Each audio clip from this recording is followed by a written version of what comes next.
ውድ ተመልካቾቼ ለዛሬ ይዤላችሁ የመጣሁት ይህን የመሰለ ቸኮሌት ኬክ አሰራር እንዴት እንደምትሰሩ ነው። ሲያዩት ያምራል። መሀሉ ሶስ አለው ቸኮሌት ማለት ነው። 3 እንቁላል፣ በትንሿ ማንኪያ ቫኒላ ፓውደር፣ 1 ኩባያ ከሩብ ስኳር የተጠቀምኩትኝ። እንቁላሉ ቀደም ብላችሁ ከፍሪጅ በማውጣት ቅዝቃዜውን እንዲለካ ያረጋችሁ በኋላ ኬክ ስሩበት። ቀዝቃዛ አትጠቀሙ። ስኳር ቫኒላና እንቁላሉን በደንብ ክሬም እስኪሆን እንደዚህ ከመታ ነው በኋላ ከቢጫነት ነጣ ያለ ክሬም እስኪሆን ድረስ በደንብ ከመታችሁት በኋላ ሩብ ኩባያ እርጎና ወተቱ እንቁላሉ ቀዝቃዛ መሆን የለበትም። ሩብ ኩባያ እርጎ፣ ለአንድ ኩባያ ሩብ የጎደለው ወተትና ለአንድ ኩባያ ሩብ የጎደለው ዘይት ነው የምንጠቀመው። የተጠቀምኩበት የኩባያ መስፈሪያ 250 ሚሊ ግራም የሚይዝ ሲሆን እንዲሁም ደግሞ ተጨማሪ 4 ማንኪያ ኮካ ፓውደር ወይም ቾኮሌት ፓውደር የምንለውን እንጠቀማለን ማለት ነው። በመጀመሪያ እንቁላል ቫኒላና ስኳሩን በደንብ ትመቱታላችሁ። በደንብ ስመቱት ክሬም ይሆናል። ከዛም በኋላ እርጎ ጨመርኩኝ። ከዛ ወተትና ዘይት ጨመርኩ። ካሁን ደግሞ ቾኮሌት ፓውደር ጨመርኩበት ማለት ነው። ይህንን ካዋሃድን በኋላ አሁን ደግሞ ደረቁን ግብአት ላሳያችሁ። የተጠቀምኩት መስፈሪያ 300 ሚሊ በሚይዝ መስፈሪያ 2 ኩባያ ፍርኖ ዱቄት በዚህ በመታዩት የሻይ ማንኪያ በሚባለው መካከለኛ ነው። በጣም ትንሽ አይባልም ማንኪያው።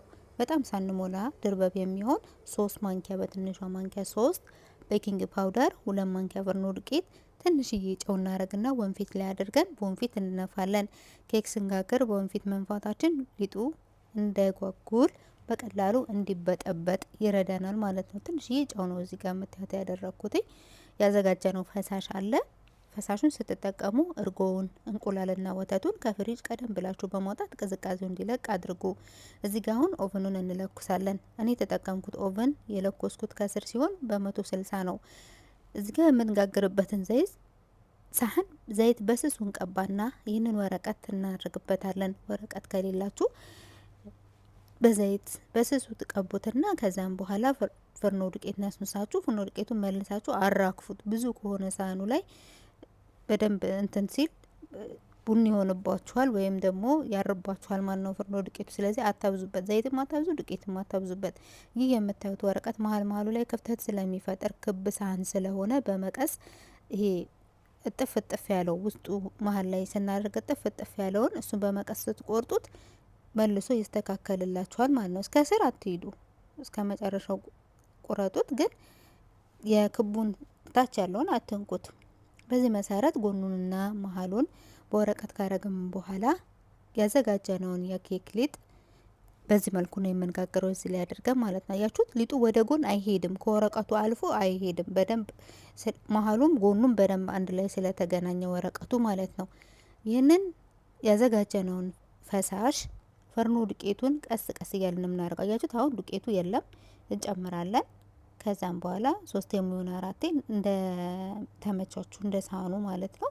የኔ ጎርጓዳ ትንሽ ስለነበረች 3 ነው ያረኩት። ፍርኖ ዱቄቱን በ3 ዙር ነው ያደባለቁት ማለት ነው።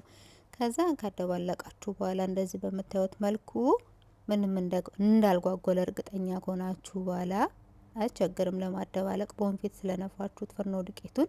እንዲሁም ደግሞ ወደ ታችም ያለ ዱቄት ካለ ጎን ላይም ያለ ዱቄት ካለ ሁሉንም እኩል ካዋሃድን በኋላ ሊጡ ዝግጁ ሆኗል ማለት ነው። ኦቨናችን ተለኩሷል። ኬክ ስንጋግር ኦቨኑን ከመጠን በላይ አታሙቁት። ምክንያቱም ወደ ላይ ባንድ ንፍት ይልና ውስጡ ሊጥ ይሆንባችኋል። የኦቨኑ የሙቀት መጠን ምናልባት የእናንተ በ180 ሊሆን ይችላል፣ አንዳንዴ በ160 በ150 ሊሆን ይችላል። ኦቨኑና የምትጋግሩበት ሰዓት ይወሰናል ሙቀቱ ማለት ነው።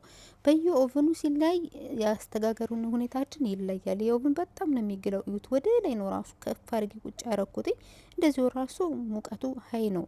ከዛን ከስር እንደተለኮሰው ስለነበረ ልክ ሲበስል እንደዚህ በእንጨት ታዩታላችሁ፣ መሀሉ ላይ ማለት ነው። መሀሉ ላይ እንጨቱ እንደዚህ ካለው አልበሰለም ማለት ነው።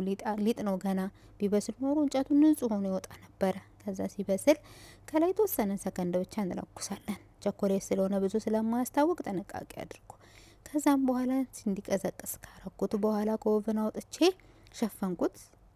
ጨርቅ ሸፍኑት። ሌላ ነገር እንደዚህ ላስቲክ ወይም ሌላ ነገር አትክደኑ። ኬክ ማነው ጨርቅ ፈጣይር ምን ኬክ ጨርቅ ነው የምንሸፍነው። ሲቀዘቅዝ በምታዩት መልኩ ጎኑ ላይ እስከ መጨረሻ አልቆርሰው፣ መሀል ላይ ብቻ ክቧን በቾኮሌት ሶስ ልንሞላው ነው።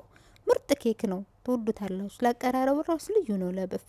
ከዛ የምትፈልጉትን ሳህን ታመጡና መሀሏን እኩል ክብ እንዲሆንልን ማለት ነው በፈለጋችሁት አይነት አድርጋችሁ በድስት ክዳንም ሊሆን ይችላል። ብቻ ዋናው መሀሉ እኩል ክብ ሆኖ ጎኑ ላይ ደግሞ ጎኑን ጠብቆ እኩል ክብ እንዲሆንልን ነው፣ ዲዛይኑ እንዲያምርልን ነው እንደዛ የምናደርገው። ከዛም በኋላ እንዴ ካሰመራችሁ በኋላ ቀሪውን ቀስ ብላችሁ በጣም ወደታች ሳትሄዱ ይሄ መሀሉን እናውጣዋለን። ኬኩን አውጥተን መልሰን እንጠቀመዋለን። እዚህ ጋር ምንም የሚጣል ነገር የለውም። እንፈጨዋለን። እንዴት እንደምንፈጨውና የሚያስፈልገውን ግብአት ደግሞ አሳያችኋለሁ ማለት ነው። ያያችሁት ኬኩን እያነሳሁት ነው ከላይ እና ኦቨን ውስጥ ኬክ ስትጋግሩ ከስር ከበሰለ በቃ ከላይ ምናልባትም ላያስፈልገው ይችላል። እንደ ኦቨኑ አንዳንድ ኦቨን አይታችሁ ከሆነ ከላይም ከስር የሚያበስልላችኋል። አያችሁት መሀሉን ያወጣሁትን ይህ ሙሉን ኬክ ያወጣሁትን በጁስ መፍጫ አድርጌ እፈጨዋለሁ ማለት ነው። የሚያስፈልገን ግብአት ቀሽታ ነው። ይህ የምታዩት ቀሽታ ነው።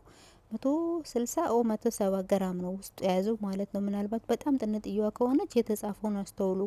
ይህ 160 እስከ 170 ነው ግራሙ የሚይዘው ማለት ነው።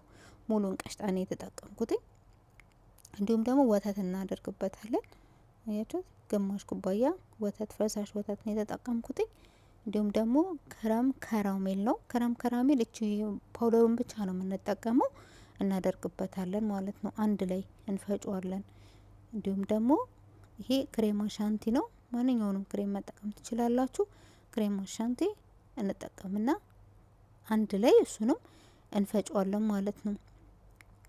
በጣም ነው የሚጣፍጠው ሶሱ። እንደዚሁ ራሱ ላሱ ነው የሚለው ቢገርማችሁ። ኢቭን አንዳንድ የተረፋችሁ ቸኮሌት ኬክ ካለ ይሄንን ሶስ እንደዚህ ሞክሩትና ሌላውን ኬክ በብርጭቆ ከዛ ሶስ ከዛ ኬክ ከዛ ምናምን እያደረጋችሁ ተጠቀሙ። እንደዚህ የተፈረፈረ ኬክ አድርጋችሁት ማለት በጣም አሪፍ ነው። የወደድኩት የቸኮሌት ሶስ ነው። አያችሁት። ከዛ እንፈጨውና እዛ ያጎደጉር ነው ኬክ የለም ቅድም ያወጣ ነው እዛ ውስጥ ነው የምንሞላው። ታውታላችሁ አሁን እንዴት እንደሚያምር ማለት ነው። ሲጣፍጥ ይሄ ሶሱ ውድድ አደረኩት። እንዲሁ ራሱ በቀላስ ስላሰርጉኝ ነው የሚላችሁ። በደንብ ካዋሃዳችሁ በኋላ አያችሁት ከቀጠነባችሁ እያያችሁ ጨምሩ። ምናልባት ብዙ ኬክ ካወጣችሁ ሊወፈር ስለሚችል ኬኩን እያያችሁ ጨምሩ። አታቅጥኑት። በጣም የማታወፍር ከወፈረ ይሄ መፍጫው አይፈጭላችሁም። ከዛ ያዘጋጀነውን ሶስ እንደዚህ እናደርግና እንዲቀሰቅስ እንተዋለን ማለት ነው።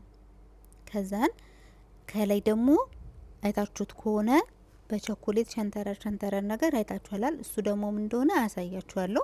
ቅድም የተጠቀምኩት ግብአቶች ደግሞ በምስል እዚህ ጋር አሳያችኋለሁ። ሙልት አድርጉት፣ ግን ከመጠን በላይ ደግሞ አትምሉት። እያያችሁ መጠናችሁ ማለት ነው። አያችሁት የተወሰነች አለው። ከዛ ይሄ ጎኑን ክፍተቱን ደግሞ እንዴት እንደምናስተካክለው አሳያችኋለሁ። ፍሪጅ ውስጥ እናደርጋለን። ይሄ ነው ክሬማ ሸንቲ ያልኳችሁ። ይሄ ነው ክሬማ የተጠቀምኩት። ቀሽታው ይኸው 170 ግራም ነው። አያችሁት ይሄን የተጠቀምኩትን ቀሽታ። ይሄ ደግሞ ክረም ከራሜል የተጠቀምኩት ነው። እዚህ ጋር ደግሞ ሌላ ከላይ የምናደርገው ረቃይቅ ቸኮሌት ብልሐሊብ አለ፣ ቀሽታ አለ። ይሄ አንዳንዶቹ ፍሌቨር ያላቸው አሉ የቸኮሌት ቺፕሱ። ስለዚህ ፍሌቨር የሌለው በወተት የሆነ በሐሊብ ቸኮሌት ቺፕስ በወተት የሆነውን ገዙ። ሚልክ ያያችሁት በእንግሊዝኛም በአረብኛ ተጽፎበታል። ሚልክ ቸኮሌት ነው። ከዛ ያያችሁት ግማሽ ኩባያ እናደርግና 2 ማንኪያ ቀሽታ አድርጌ በማይክሮዌቭ የተወሰነ ሰከንድ ሞቅ ስናረገው ከዛ አውጥተን ወዲያው እንዲህ ስናደባልቀው በቀላሉ እንትን ይላል፣ ይደባለቃል። ረጅም ደቂቃ አታቆዩ። ማይክሮዌቭ ውስጥ ወጣ አድርጉት። ከዛን በፌስታል እናረገውና ዲኮር እናረጋለን ከኬኩ ላይ ማለት ነው። ኬኩ ቀዝቃዛ ነው። ክሬሙን ካረኩ በኋላ ፍሪጅ ውስጥ ነበረ። ከዛም በዚህ መሰረት በቪዲዮ መሰረት ማለት ነው። ከዚህ በፊት ደግሞ የሰራው ቸኮሌት ኬክ አለ። እሱ ደግሞ በጣም ነው የወደድኩት። እሱንም ሞክሩት። ሊንኩን ኮሜንት ስራ አስቀምጥላችኋለሁ። ላይክ ሼር ማድረግ አትርሱ ውዶቼ። ለቻናል አዲስ ከሆናችሁ ሰብስክራይብ ማድረግ አትርሱ። አያችሁት እዚህ ጋር እንጨት አለኝ። ወደ ለስናን ይባላል በአረብኛ እንጨቱ። እኛ ስቴኪኒ የምንለው እንጨት ማለት ነው። አያችሁት እንዴት እንደማረገው ቀላል ነው።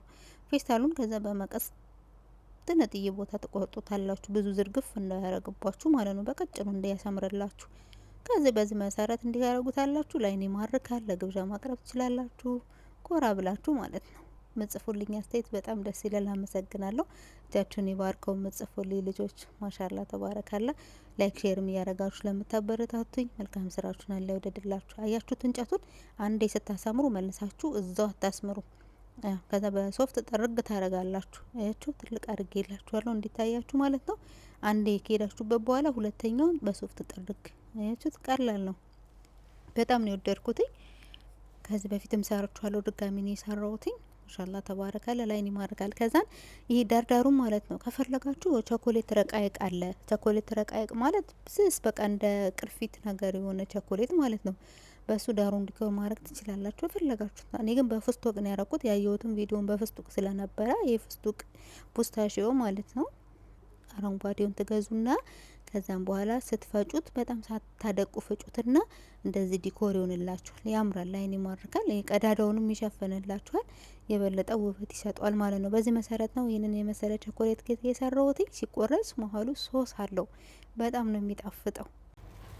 ከዚህ በፊት የሰራኋቸው የኦሬንጅ ኬክ አለላችሁ፣ የቸኮሌት ኬክ አለላችሁ። ሞክሩት፣ ትወዱታላችሁ። እጅግ በጣም አሪፍ ነው። በጣም ነው የሚጣፍጠው። አያችሁት? መሀሉ እንዴት ክሬሙ እንዴት እንደሚወጣ በዚህ መልኩ ነው የሚወጣው። ኬኩን ስታጎደጉዱ ታች ድረስ አትሄዱ እስከ መጨረሻው። ከላይ መሀል ላይ ድረስ ነው የምታጎደጉዱት ማለት ነው። እንደዚህ አሪፍ እንዲሆንላችሁ